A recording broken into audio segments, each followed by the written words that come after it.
Nmezi. You're up. Good morning, Chairman Mendelson and members of the Committee on Judiciary. My name is Ngozi. I am the Director of the D.C. Mayor's Office on African Affairs.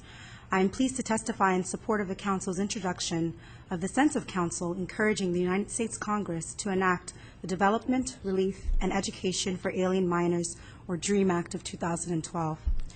The mission of the Mayor's Office on African Affairs is to ensure access and improve the quality of life of the district's diverse African immigrant community through targeted outreach and engagement, organizing and facilitating educational programming and advocacy. OAA serves as a liaison between the district's African immigrant community, district government agencies, and the mayor, and also makes recommendations on the unique needs, concerns, issues, trends, and complexities of the African immigrant community in order to promote the African community's welfare.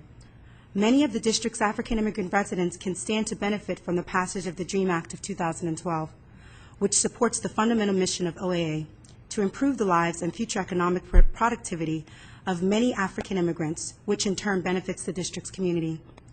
The nation's African immigrant community is indeed emerging from invisibility. According to the Migration Policy Institute, the African immigrant community is the newest, youngest, highest degree earning immigrant group in the United States of America, and the fastest growing immigrant group in the Washington, D.C. metropolitan area. By percentage, African-born residents in the area are increasing at the swiftest pace of about 30%, and demographers say that trend will likely continue for years to come. The district's African immigrant community counts to approximately 16,000 residents, primarily residing in wards 1, 2, and 4. It should be noted that there are major discrepancies concerning the actual numbers of African-born residents in D.C. due to the general lack of disaggregated data, since federal and subsequently state and local demographic data sets aggregates African American and African immigrants into the same Black category. Therefore, the cultural and linguistic diversity of African immigrant populations is typically obscured. That being said, the African immigrant men outnumber women at 53.6% to 46.4% and are mainly of working age, with roughly 84% between 18 and 64 years old. And though significantly less likely to be limited English proficient than the foreign-born population overall, 30% of African immigrants report limited English proficiency in 2009. Even though a majority of the nation's African immigrants in the U.S. arrive legally, and nearly half of all African immigrants are naturalized citizens, there is still a subset of this population that live, learn, and work hard in D.C. and could stand to benefit from the DREAM Act.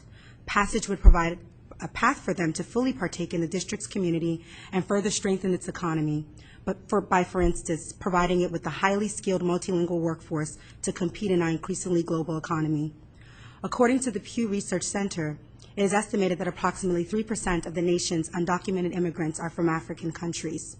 Additionally, of the approximately 30,000 immigrants under the age of 30 who are classified as immediate beneficiaries of the DREAM Act in the greater Washington, D.C. metropolitan area, the District of Columbia accounted for approximately 1,190 young people. Though it is unclear what percentage of this number are youth from African countries, OA hears all too often from community members, community-based organizations, recent media coverage, immigration activists, and other stakeholders of the plight of the vulnerable African dreamers who, through no fault of their own, live in an unimaginable limbo. They lack legal status that prevents them, for instance, from working legally and attending college, which in turn inhibits them from fully maximizing their potential and wholly contributing to the vitality of the district's community in particular and the American society in general.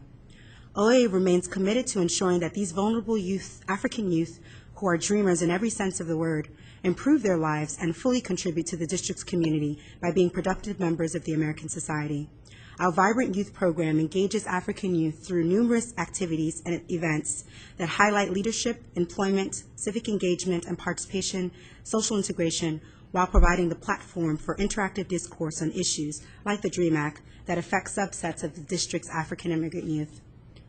Most recently, in an effort to assist these young people, OAA and the Commission on African Affairs launched a social media campaign around President Obama's June 15, 2012 Deferred Action for Childhood Arrivals Policy Directive, with a focus on outreaching to and educating the district's African community on the basics of what DACA is and is not, how to apply for DACA, and what happens after one applies. While DACA is no DREAM Act, in that it does not provide permanent path to citizenship. It provides temporary solace to eligible African youth, offers a real and practical test run for future large-scale government immigration programs like the DREAM Act, and like the DREAM Act, in that it requires the government to manage resources, implement new policies, provide training, etc. And it puts these young people on a path to become, for example, scientists, doctors, and engineers. Of course, this will not only benefit the individual, the district's economy, and the district community, but it could also lend credence to the larger debate over STEM, science, technology, engineering, and mathematics, and exploring new ways to find high-skilled workers that our country needs. With the support of the mayor, OAA will continue to place a concerted effort on improving the lives of district African immigrant youth. Further, the Council's encouragement of Congress to pass the DREAM Act displays just how welcoming and supportive the district is of its diverse ethnic African immigrant community. Thank you, and I appreciate the opportunity to provide input and a different layer to the discourse on this topic. Thank you, Ms. Nmezi. Ms. Koo. Yes. Good morning, Chairperson Mendelson. My name is Soo-Hyun Koo. I'm the Director of the Office on Asian and Pacific Island Affairs.